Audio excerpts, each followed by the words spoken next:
everyone, this is Veronica. Welcome to Study IQ. आज हम बात करने वाले हैं प्रियांक किशोर जी से, जिन्होंने यूपीएससी सीएसई में रैंक 61 हासिल किया है। तो आज हम उन्हीं के जरिए आपसे बात करेंगे कि उनकी प्रिपरेशन की स्ट्रैटेजी क्या रही और वो क्या सजेशंस हमारे फ्यूचर एस्पिरेंट्स को देना चाहते हैं। So Priyank, welcome to Study IQ and congratulations मेरी और मेरी पूरी टीम की तरफ से। Thank you so much, Veronica. It's a pleasure to be here. A lot of toppers interviews I have personally watched. मैंने बहुत सारे toppers videos देखे हैं study IQ पे. इनफैक्ट मेरे एक सीनियर है रांची से, मनीष कुमार, जिनको रैंक 61 ही मिली थी 2017 में। उनकी भी इंटरव्यू मैंने स्टडी IQ के चैनल पे देखा था। तो it's a pleasure to be here. Thank you so much. Okay और यहाँ पे मैं अपने जो लोग हमको देख रहे हैं उनको बता दूं कि प्रियांक का ये सेकंड अटेम्प्ट था, एम आई राइट? और फर्स्ट अटेम्प्ट में भी आपने रैंक हासिल किया था, तो दोनों बार आपने एग्जाम निकाला। तो इसके बारे में हम डिटेल में बात करेंगे। पहले जानना चाहेंगे आप कहाँ से हैं, आपका फैमिली बैकग्राउंड और एजुकेशनल बैकग्राउंड के बारे में। प्राइमरली तो हम लोग पटना बिहार से हैं। मेरे पापा बिहार पुलिस में रिक्रूट हुए थे 1989 में। After the state bifurcation we relocated to Jharkhand. तो मैं 96 से 2000 तक बिहार में था। उसके बाद झारखंड के डिफरेंट सिटीज में आई ग्रू अप। जमशेदपुर और रांची में मेरी पढ़ाई हुई और उसके बाद मैंने अपने ग्रेजुएशन और पोस्ट ग्रेजुएशन दिल्ली यूनिवर्सिटी से की। तो मिक्स एंड मैच रहा मेरा चाइल्डहुड, बट ब्रॉडली मैं बिहार और झारखंड में आई ग्रू अप। ओके, नेक्स्ट बात करेंगे कि कॉम्पिटिटिव एग्जाम की तैयारी करने के बारे में आपने सोचा। ये मोटिवेशन आपको कहाँ से मिला कि मुझे सिविल सर्विसेज की तैयारी करनी है? देखिए, अगर आप मतलब इंडिया के उस पार्ट से हैं जहाँ से मैंने मेंशन किया, तो ये हर स्टूडेंट के दिमाग में ये तो चल ही रहा होता है कि किसी भी पॉइंट ऑफ टाइम में सिविल सर्विसेज एग्जाम के लिए तैयारी करनी है। इसके अलावा जैसे मैंने आपको बताया, मेरे पापा स्टेट पुलिस सर्विसेज में थे, तो वो अक्सर मुझे बताते रहते थे कि गवर्नेंस का हिस्सा बनने का सबसे अच्छा तरीका है सिविल सर्विसेज एग्जाम, और ये आपको बहुत अपॉर्चुनिटीज देता है ग्रास रूट लेवल पे काम करने के लिए और लोगों के लाइव्स को अफेक्ट करने के लिए। तो हमेशा से मेरे दिमाग में था, और जब मैं दिल्ली गया, दिल्ली यूनिवर्सिटी में सिविल सर्विसेज प्रिपरेशन का एक बहुत वाइब्रेंट कल्चर है। तो वहाँ पे मैं और भी ज़्यादा मोटिवेटेड हुआ इस एग्ज़ाम को प्रिपेयर करने के लिए। मेरे आसपास बहुत से मेरे सीनियर्स प्रिपेयर कर रहे थे। मेरे कॉलेज में, रामजस कॉलेज से ही अक्षय लाबरू सर 2017 में क्वालिफाई किया था उन्होंने। उनकी रैंक 104 थी। बिल्कुल, जम्मू से ऐसे ही ही उनका भी जम्मू से ही हैं जी। हमने किया था जी, उनका भी इंटरव्यू मैंने इनफैक्ट स्टडी IQ पे देखा है। तो ऐसे करके हर साल मैं देखता था कि मेरे कुछ सीनियर्स इस एग्जाम को क्लियर कर रहे हैं, क्वालिफाई कर रहे हैं। तो यही था मेरा प्राइमरी मोटिवेशन। ओके, बहुत अच्छा लगा जान के। और I think Priyank, you are very young also, और दोनों अटेम्प्ट्स आपने दिए तो क्लियर किया, क्योंकि डिफरेंट जो लोग क्लियर करते हैं, हम उनके इंटरव्यू लेते हैं, कोई 6 अटेम्प्ट में कर रहा है, तो कई बार लोग सोचते हैं कि बहुत टाइम लगता है, बट आई थिंक सबकी अपनी पेस होती है। आपको क्या लगता है कि क्या एज रहा कि आप इसको पहली बार और दूसरी बार दोनों में क्रैक कर पाए? सबसे पहली बात है कि मैं हमेशा से बहुत कॉन्फिडेंट था इस एग्जाम को लेकर। मतलब मेरे दिमाग में कभी भी कोई भी डाउट नहीं था कि मैं ये एग्जाम क्लियर कर सकता हूँ।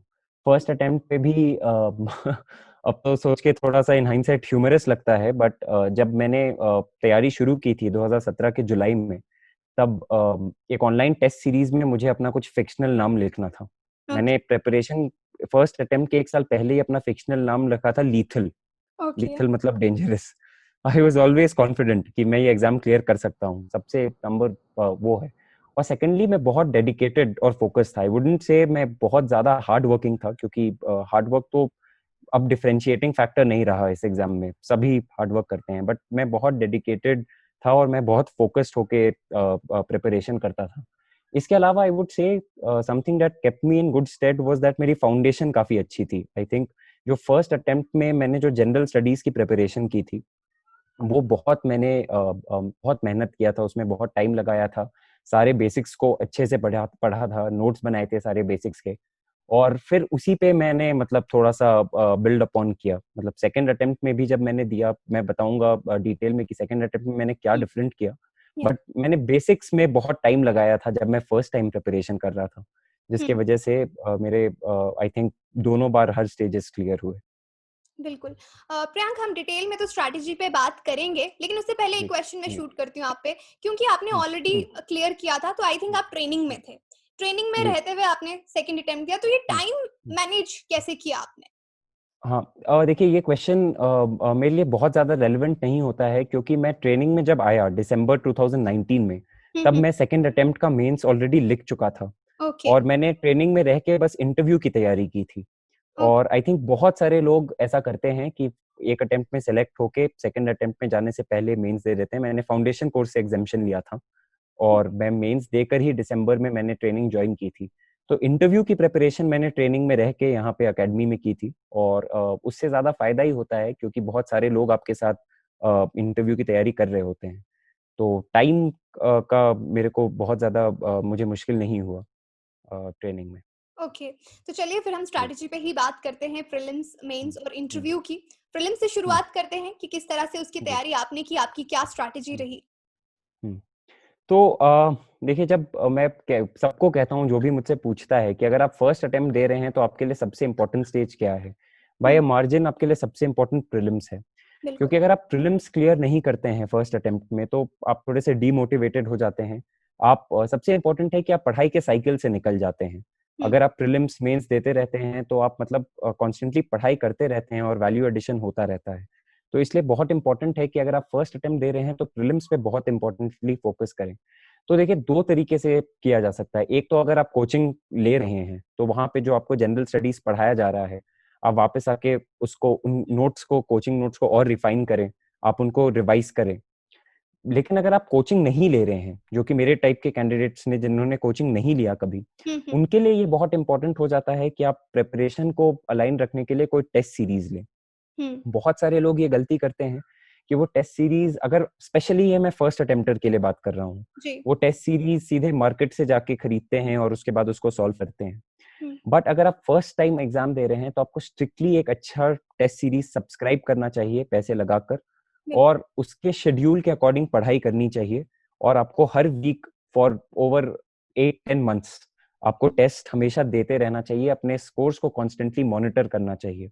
इससे दो चीजें होती हैं, आपका फर्स्ट अटेम्प्ट तो प्रीलिम्स क्लियर होता ही है, हुँ, जनरल स्टडीज मेंस के लिए भी आपको मदद मिलता है, because you revise the same thing so many times कि जी, आपको मेंस के दौरान बहुत मुश्किल नहीं होती है। एंड हुँ, थर्डली, एक इम्पॉर्टेंट, बहुत इंपॉर्टेंट एस्पेक्ट इसका ये भी है कि आपको फिर सब्सिक्वेंटली कभी प्रीलिम्स क्लियर करने में मुश्किल नहीं होगा। इफ एग्ज़ैक्ट गॉड फॉरबिड आपको टॉप रैंक फर्स्ट अटेम्प्ट में ही नहीं मिलता है, तो अगर आपको कभी भी आगे भी प्रीलिम्स देना हो तो आपको कभी प्रीलिम्स से डर नहीं लगेगा।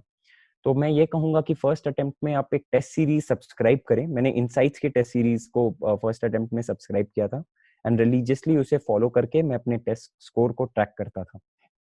ओके, तो प्रीलिम्स के लिए की टेक अवे है कि जो लोग कोचिंग नहीं ले रहे, वो एक अच्छी टेस्ट सीरीज जॉइन करें और उसको रिलीजियसली फॉलो करें। जी नेक्स्ट हम एग्जैक्टली। बात करेंगे कि मेंस के लिए आप क्या बताना चाहेंगे? देखिए, मेंस में देखिए दो पार्ट है, ऑप्शनल और जनरल स्टडीज। तो ऑप्शनल में इनफैक्ट मेरी पिछली बार 274 रैंक थी, क्योंकि मेरे ऑप्शनल में मार्क्स बहुत ज्यादा कम थे, ओनली 255 थे। अगर ओ, आप लिस्ट में देखें तो कोई दूसरा कैंडिडेट आपको 255 के साथ नहीं मिलेगा पूरे एंटायर लिस्ट में। हुँ, मेरे हुँ, जनरल स्टडीज के मार्क्स अच्छे थे। तो ओ, मेंस में ये बहुत ज्यादा इंपॉर्टेंट हो जाता है कि आप सबसे पहले आपका चॉइस ऑफ ऑप्शनल बहुत टाइम लेके और आप बहुत अच्छे से करें। अगर मैं बात करूं अपने पूरे 2 साल के जर्नी में, जो एक मिस्टेक किया वो ये था कि मैंने ऑप्शनल का डिसीजन बहुत हरिडली ले लिया था। तो हुँ, आप ऑप्शनल चूज करने से पहले it should be a very well thought out decision, well thought through decision. एकदम आप सोचें कि ये ऑप्शनल आप पढ़ पाएंगे या नहीं और इसमें स्कोर कर पाएंगे नहीं। नंबर टू, जो जीएस का प्रिपरेशन है, 4 पेपर्स हैं जीएस में, जैसा कि हम सब जानते हैं।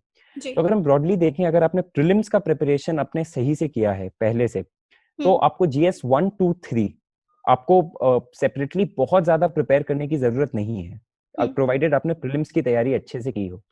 जीएस 4 जो कि पेपर है, उसका आप उसकी तैयारी आप प्रीलिम से जस्ट पहले करके उसके नोट्स बना के रख सकते हैं, ताकि प्रीलिम से मेंस के बीच आपको बस रिवाइज करना पड़े। इसके अलावा मैंने क्या किया था एग्जैक्टली कि करंट अफेयर्स मैंने मेंस 365, विजन मेंस 365 से पढ़े थे। जीएस 1, 2 एंड 3 हुँ, तीनों के लिए ये बहुत रेलेवेंट था। मैंने आरएस टीवी के बिग पिक्चर के मैं डिबेट्स भी देखा करता था। ओके। बहुत फास्ट स्पीड पे 2x में, और मैं उसके कुछ कुछ जिस्ट नोट डाउन कर लेता था, क्योंकि RSTV के बिग पिक्चर में जो कंटेंट मिलता है वो जनरली कोचिंग के नोट्स में नहीं मिलता है। ओके। तो ये दो मेरे सोर्सेस थे।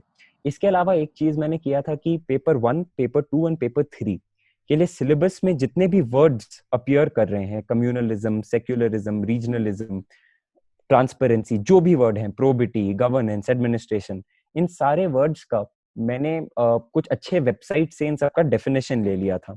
जैसे अगर मैं ट्रांसपेरेंसी को मुझे GS4 में डिफाइन करना था, तो मैं ने उसका जैसे वर्ल्ड बैंक से डेफिनेशन ले लिया कि how does world bank define transparency. ऐसे कर करके मैंने हर वर्ड का डेफिनेशन नोट डाउन कर लिया था। तो ये थर्ड एस्पेक्ट था मेरे मेंस प्रिपरेशन का। Fourth aspect and final aspect था कि मैंने नीति आयोग के 3 डॉक्यूमेंट्स को यूज किया था। नंबर 1 डॉक्यूमेंट था 3 ईयर एक्शन एजेंडा। ओके। दूसरा जो डॉक्यूमेंट था दैट वाज 75 इयर्स प्लान या 75 इयर्स विजन। एंड बिल्कुल। तीसरी जो एक डॉक्यूमेंट थी वो थी NITI Aayog best case practices. हम्म। तो इनका भी मैंने इनको बहुत शॉर्ट में मैंने समराइज कर लिया था इन तीनों डॉक्यूमेंट्स को। और जब भी मुझे इनको मतलब आंसर्स में मौका मिलता था, मैं इनसे रेलेवेंट केसेस को या रेलेवेंट फैक्ट्स को स्टेट करता था।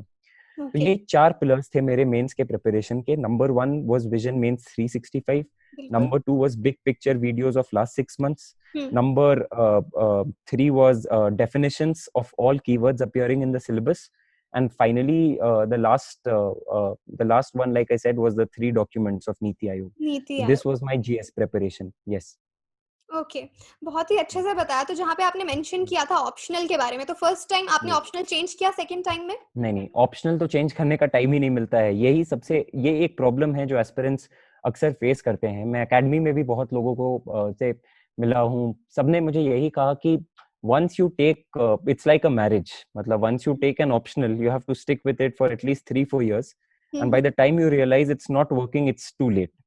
सो ऑप्शनल चेंज करने का तो टाइम ही नहीं मिलता है, क्योंकि फर्स्ट अटेम्प्ट का जब तक मैंने मार्क्स देखा था उससे पहले सेकंड अटेम्प्ट का फॉर्म भर दिया था with commerce and accounts optional. But उसी में थोड़ा बहुत मैंने वैल्यू एडिशन किया। अभी तो मार्क्स आउट नहीं है कि सेकंड अटेम्प्ट में मेरे ऑप्शनल में कैसे मार्क्स आए हैं, बट लार्जली थोड़ा बहुत ट्वीक अपने प्रीवियस स्ट्रैटेजी में किया था। टेस्ट सीरीज मैंने फर्स्ट अटेम्प्ट में ऑप्शनल के लिए नहीं लिया था, वो सेकंड अटेम्प्ट में लिया था। But in both the attempts my optional was commerce and accountancy. Okay. So कुछ मिस्टेक्स आप हाईलाइट करना चाहेंगे कि फर्स्ट अटेम्प्ट में आपने एनालाइज किया कि मेरा रैंक कम आया, मैं इसको इम्प्रूव कर सकता हूँ, जो मिस्टेक्स आपने इम्प्रूव की?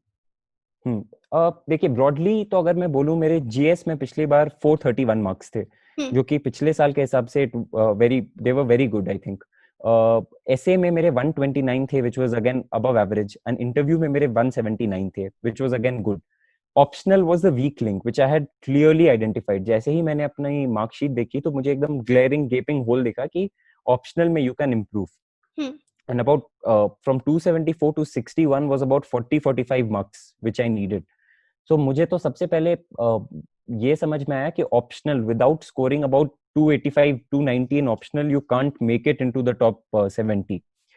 तो ऑप्शनल के लिए मैंने अपने नोट्स पे एक बार रीलुक किया। मतलब जो मेरे नोट्स थे मुझे थोड़े रिडंडेंट लग रहे थे, उनके नोट्स को इम्प्रूव करने के लिए मैंने थोड़े कोचिंग मटेरियल लिए, कुछ और बुक से सजेस्ट किया और नोट्स को इम्प्रूव किया।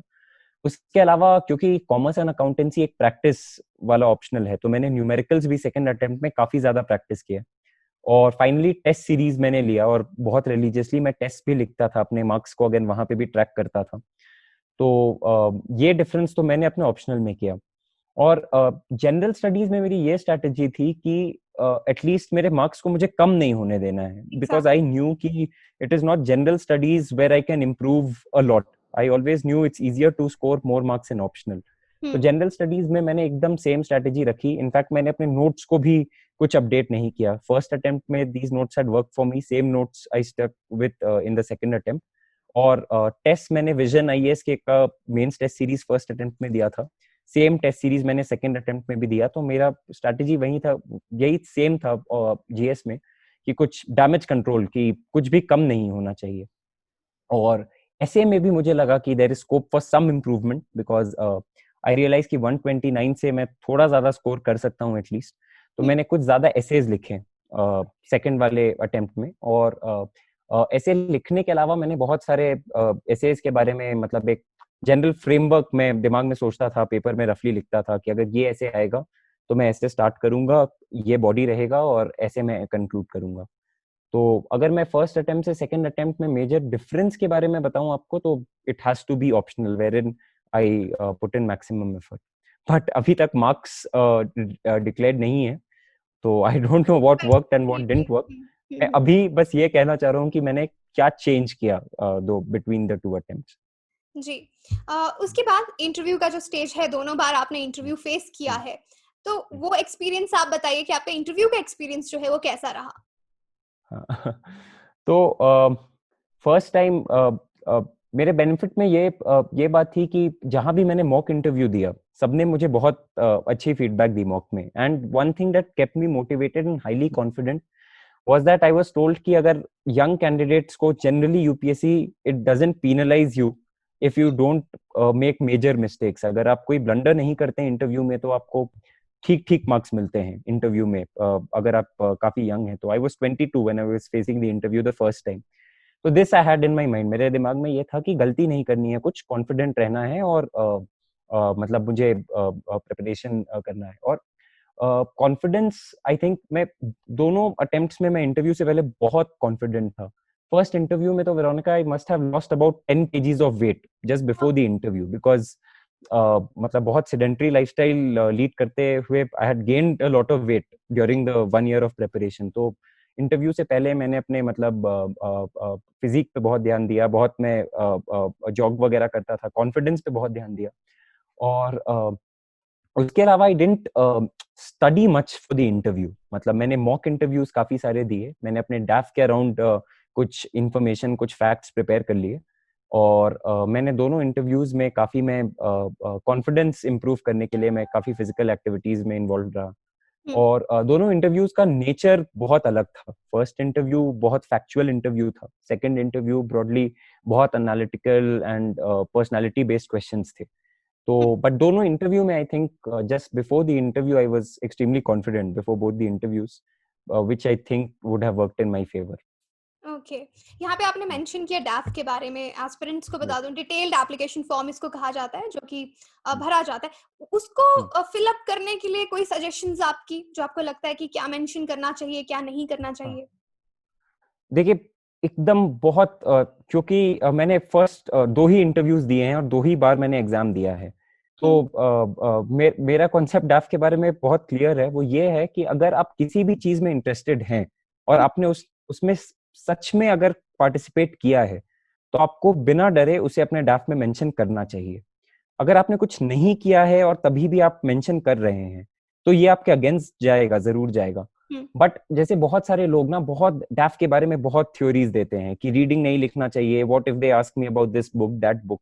If you think you read, then you should mention it on your DAF. ये आपको नहीं डरना चाहिए कि इंटरव्यू बोर्ड क्या पूछेगी, क्या नहीं पूछेगी। सिमिलरली बहुत सारे लोग मैं अपने इंटरेक्शन के बेसिस पे ही मैं अपना एक्सपीरियंस शेयर कर रहा हूँ। मुझे किसी ने बोला कि मैंने गार्डनिंग नहीं लिखा कि क्या पता सामने वाला इंटरव्यूअर क्या पूछे। अगर आपने रिलीजियसली कोई चीज किया है तो इंटरव्यू के लेवल के क्वेश्चंस आप हैंडल कर पाएंगे। तो मेरा यही है रिक्वेस्ट कि अगर आपने ऑनेस्टली कुछ किया है, you should not have any doubts about filling it. ये सब भी सब गलत है कि 4 हॉबी नहीं भरना चाहिए, ज्यादा प्रिपेयर करना है। अगर आपकी 4 हॉबीज हैं और आपने रिलीजियसली परस्यू कर रहा है तो भरिए चारों हॉबीज को। तो honesty is the key to a good DAF. उसको ज्यादा कॉम्प्लिकेट या सोफिस्टिकेटेड बनाने की कोशिश ना करें और सिंपल रखें, लेकिन सच रखें। अगर आप सच्चाई से लिख रहे हैं तो you will be able to face whatever questions are asked to you. Okay, I think आपकी पूरी स्ट्रैटेजी के बारे में हमने बात की, लेकिन कुछ कुछ डाउट्स एस्पिरेंट्स के और होते हैं। आपका स्टाइल ऑफ नोट मेकिंग क्या था? लाइक बुलेट पॉइंट्स, पैराग्राफ, क्या आप सजेस्ट करते हैं? मैं डिजिटल नोट्स बनाता था हमेशा। एंड मैं कुछ दिन में अपने सारे डिजिटल नोट्स को शेयर भी करूंगा। मेरा मेन पर्पस यही था। पहले तो मेरी हैंडराइटिंग थोड़ी खराब थी, तो मुझे खुद के नोट्स बाद में सब्सिक्वेंटली पढ़ने में मुश्किल होती थी, इसलिए मैं ब्रॉडली एवरनोट पे नोट्स बनाता था। और लाइक आई सेड, बहुत शॉर्ट नोट्स बनाता था मैं किसी भी टॉपिक के बारे में। बस आई थिंक अबाउट 200 वर्ड से ज्यादा, या 200 भी काफी ज्यादा है, 100-150 वर्ड्स में मेरे नोट्स होते थे। जैसे कि एक डेफिनेशन होगी अबाउट 25-30 वर्ड्स की, उसके बारे में कुछ इंटरेस्टिंग फैक्ट्स होंगे, कुछ केस स्टडी, जैसे नीति आयोग का जो बेस्ट केस प्रैक्टिस है उसमें से मैं एक या दो केस स्टडी हर टॉपिक पे लिख देता था, और कुछ डेटा उसके बारे में, उस टॉपिक के बारे में। और इसके अलावा जो नीति आयोग के डॉक्यूमेंट्स थे वो बहुत सारे सजेशंस देते हैं कि जैसे अगर आपको एग्रीकल्चर सेक्टर के लिए करना है तो ये सजेशंस लिखें। तो बस उन सजेशंस को समरी फॉर्म में मैं लिखता था, क्योंकि प्रॉब्लम्स तो सबको पता ही है, तो कोई क्वेश्चन अगर प्रॉब्लम पूछ रहा है तो आप एग्जाम में ही लिख देंगे, अगर वो आपके नोट्स में नहीं भी हो तो भी चलेगा। तो बस 4 चीजें होती थी मेरे नोट्स में about each topic. Number 1 was a definition, number 2 was interesting fact और a case study about it, number 3 was some data, and number 4 was suggestions given by Niti Aayog as to how to improve. तो ये 4 चीजें। बहुत अच्छे से आपने बताया कि नोट्स मेकिंग कैसे करनी चाहिए, बट इसको आपने आंसर राइटिंग में कैसे इंप्लीमेंट किया कि जैसे कहा जाता है बॉडी होना चाहिए, लाइक इंट्रोडक्शन, बॉडी, कंक्लूजन, तो उसमें आपने तो कैसे इसके लिए उसको भी, इंप्लीमेंट आंसर राइटिंग के लिए भी एकदम मेरे पास सेट फॉर्मेट था। मतलब मेरे दिमाग में सबसे पहले तो मैं क्वेश्चन को देखता था कि कहीं पे भी कोई कीवर्ड हो जिसको मैं डिफाइन कर सकूं। So if a question is about say regionalism, तो सबसे पहले तो मेरे I would start by defining regionalism. उसके बाद I would go to addressing the question, what the question is asking for, that will be in the body. And उसके बाद finally मैं वे फॉरवर्ड में तो all these NITI documents know कि as per NITI Aayog if this is done then the problem of this problem can be solved. तो मैं बस body को एग्जाम हॉल के दौरान ही एज पर द क्वेश्चन लिखता था। इंट्रोडक्शन तो I would invariably start with a definition, and अगर डेफिनेशन फिट नहीं हो रहा है तो डेटा, कोई डेटा जो कि मैंने प्रिपेयर किया हो। तो that is how I used to introduce any answer. Body में whatever the question is asking, normally the question would ask, I would write in points format only. The question would normally, a mains answer is to deals with problems. तो मैंने problem को लिखा bullet points में, and finally solutions uh, in the form of conclusion would be from one of these NITI Aayog documents. तो यही intro, body, conclusion format in points में लिखता था। जैसे यूपीएससी की जो प्रिपरेशन है काफी एक लंबा फेस रहता है, कई बार हम डीमोटिवेट हो जाते हैं कि नहीं अब पढ़ने नहीं हो रहा है, ऐसे फेसेस आते हैं। आप हमेशा मोटिवेटेड नहीं रह सकते, तो आप कैसे खुद को मोटिवेट करते थे? No no I have to do it. इस पे सबसे इम्पोर्टेंट ये है कि देखिए, मैं एक एस्पेक्ट में एक्सट्रीमली लकी था कि मैं one stage after the other मैं हमेशा जंप करते रहता था। प्रीलिम्स दिया तो मेंस हो गया, मेंस दिया तो इंटरव्यू, नेक्स्ट अटेम्प्ट में भी, तो मेरे को कभी सेटबैक्स फेस नहीं हुए। तो एक तो है कि आप अपने खुद के पर्सनल सक्सेस से आप मोटिवेटेड रहते हैं, बट दूसरा है जो कि मैंने इंटरव्यू में पहले भी बोला, मैं अपने मॉक्स के स्कोर को बहुत सीरियसली लेता था। तो अगर मैं मॉक्स में अच्छा करने की कोशिश करता था, and if I would do well in the मॉक्स, again that would, motivation तो एक स्पाइरल है ना, मतलब अगर आप अच्छा कर रहे हैं मॉक में तो आप मोटिवेटेड हैं, और उस मोटिवेशन की वजह से आप नेक्स्ट मॉक में अच्छा कर रहे हैं, जिसके वजह से आप और मोटिवेटेड हैं। तो हमें, मतलब अगर मैं थ्योराइज करूं पूरे चीज को, तो हमें कोशिश करना है कि आप मोटिवेशन के जो पॉजिटिव स्पाइरल है आप उसी में रहें, मतलब। तो इसके लिए इंपॉर्टेंट है कि आप मॉक टेस्ट में अच्छा करें, एंड मॉक टेस्ट में अच्छा करने के लिए आपको मेहनत करना पड़ेगा। तो मैं इसलिए मोटिवेटेड था। एंड इसके अलावा कुछ सिंपल स्ट्रैटेजीज भी हैं, जैसे मैं हमेशा एक सेट शेड्यूल को फॉलो करता था। मुझे कभी नहीं पढ़ने के लिए गिल्ट नहीं होता था कि अगर मैंने और ये मैं बहुत ऑनेस्टली बोल रहा हूँ कि मैं हमेशा कॉलेज के लाइब्रेरी में पढ़ता था। अगर मैं 9 to 6 लाइब्रेरी का वर्किंग आवर्स है तो मैं बस उन्हीं आवर्स के बीच में पढ़ता था। मुझे कोई गिल्ट नहीं थी इस बात की कि मैं 6:30 to 8:30 नहीं पढ़ रहा हूँ और अपना मैं कुछ कर रहा हूँ। संडेज को मैंने बोथ अटेम्प्ट्स में कभी भी मैंने संडे को किसी भी किताब को भी नहीं देखा या छुआ कभी भी, चाहे मेंस वुड बी 10 days बिफोर। तो इसलिए मैं रिजुवेनेटेड रहता था, हमेशा पॉजिटिव रहता था।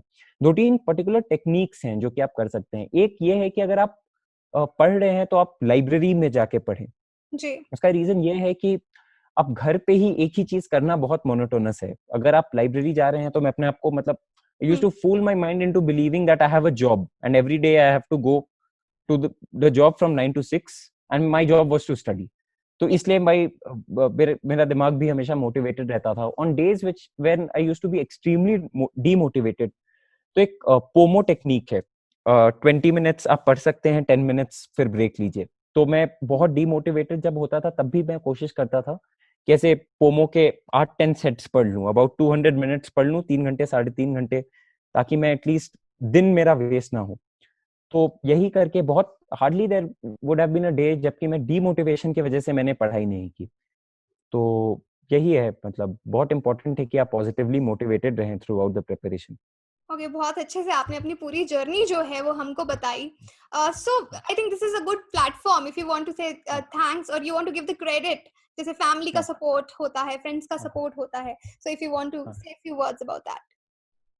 हाँ, ये इस डिपार्टमेंट में मैं बहुत लकी रहा बोथ अटेम्प्ट्स में। मतलब मेरा जो सपोर्ट सिस्टम था, मतलब इनफैक्ट दोनों बार मेंस में यूपीएससी ढोलपुर हाउस मेरा एग्जाम सेंटर था, एंड मेरा पूरा एक सपोर्ट टीम जाता था मेरे साथ मुझे एग्जाम दिलाने के लिए बोथ अटेम्प्ट्स पे। मेरी गर्लफ्रेंड होती थी मेरे साथ, मेरे दोस्त जो कि मेरे साथ स्कूल से हैं, childhood friends, they were also in Delhi during both the attempts, they used to accompany me to the exam centre. And I'd like to thank my friends, Kanika, my other school friends, Nitish, Siddharth, जिनको मैं मतलब मैं बचपन से जानता हूँ. My elder brother with who I stayed throughout both the attempts, he is also in Delhi. And parents of course, हमेशा parents का तो अंडरलाइंग सपोर्ट एंड मोटिवेशन होता है, कुछ ऐसा एक्सप्लिसिट सपोर्ट तो मैं नहीं कहूंगा, बट हमेशा through out the preparation cycle एक अंडरलाइंग सपोर्ट था। बट मेरे फ्रेंड्स का मेरे दोनों अटेम्प्ट्स में बहुत, और कोई फिलोसफिकल सपोर्ट नहीं था, it was actual physical support in कि एक्शंस। वो मेरे साथ एग्जाम में आ रहे हैं towards the end of the mains. एक एस्पिरेंट बहुत थक जाता है लिखते लिखते, तो मेरे ये दोस्त मतलब ये हैं कि मेरे फिंगर्स दबा रहे हैं मेंस एग्जाम के बीच में to get me ready for the next paper. तो I was extremely lucky to have had a great set of friends जो कि जिनके वजह से जो भी हुआ it was only possible because of them. तो मेरा ये भी रिक्वेस्ट रहेगा कि जब आप प्रिपेयर कर रहे हैं तो इसका ये मतलब नहीं है कि आप वैक्यूम में चले जाएं, मतलब एकदम कंप्लीटली, और आप अपने सारे फ्रेंडशिप्स को फोरगो कर दें। आपके फ्रेंड्स अगर अच्छे हैं तो उससे आपको बस बेनिफिट ही होगा, कोई नुकसान नहीं होने वाला है। ओके, और लास्ट फ्यू वर्ड्स जो आप हमारे एस्पिरेंट्स को बोलना चाहें। सबसे इम्पोर्टेंट ये है कि आप मतलब बहुत ट्रू रहें अपने आप से, और प्रिपरेशन बहुत ऑनेस्टली करें। अगर आपको मॉक टेस्ट में बुरा आ रहा है मार्क्स, तो आपको हर्ट वाली फीलिंग होनी चाहिए। अगर आपके मार्क्स अच्छे आ रहे हैं तो आप मोटिवेटेड, आपको पॉजिटिव मोटिवेशन मिलना चाहिए। तो आप ट्रू रहें अपने आप से, अपने फ्रेंड्स को अपने से क्लोज रखें, और कंप्लीटली कट ऑफ और डिटैच नहीं हो जाएं वर्ल्ड से। और more than all of this, बहुत ज्यादा फिलोसफाइज नहीं करे इस एग्जाम को कि इसके लिए त्याग करना पड़ता है, बलिदान देना पड़ता है, ये सब कुछ नहीं करना होता है मेरे हिसाब से तो, आई थिंक। और पढ़ते रहें, सबसे इम्पोर्टेंट ये है, मतलब आप कंसिस्टेंटली 6 घंटे 8 घंटे 10 घंटे आप पढ़ते रहें हफ्ते में 6 दिन, तो आप प्रैक्टिकली अगर इस एग्जाम को अप्रोच करेंगे तो आपको डेफिनेटली सक्सेस मिलेगी। So Priyank, it was lovely interacting with you. मुझे बहुत अच्छा लगा पर्सनली, एंड आई फील जो एस्पिरेंट्स हैं, यंग एस्पिरेंट्स, वो बहुत इंस्पायर होंगे आपका ये इंटरव्यू देख के। Thank you so much for being with us, and once again all the best for your future. Thank you so much Veronica. ये मेरे लिए भी नया मीडियम है ये इंटरव्यू, तो जूम पे हमारी एकेडमी में बस क्लासेस होती हैं ओके, तो आज पहली बार मैंने मतलब कुछ इंटरव्यू दिया है इस पे, तो I think it went off pretty smoothly. तो yeah, thank you so much for the interview. Okay, bye bye.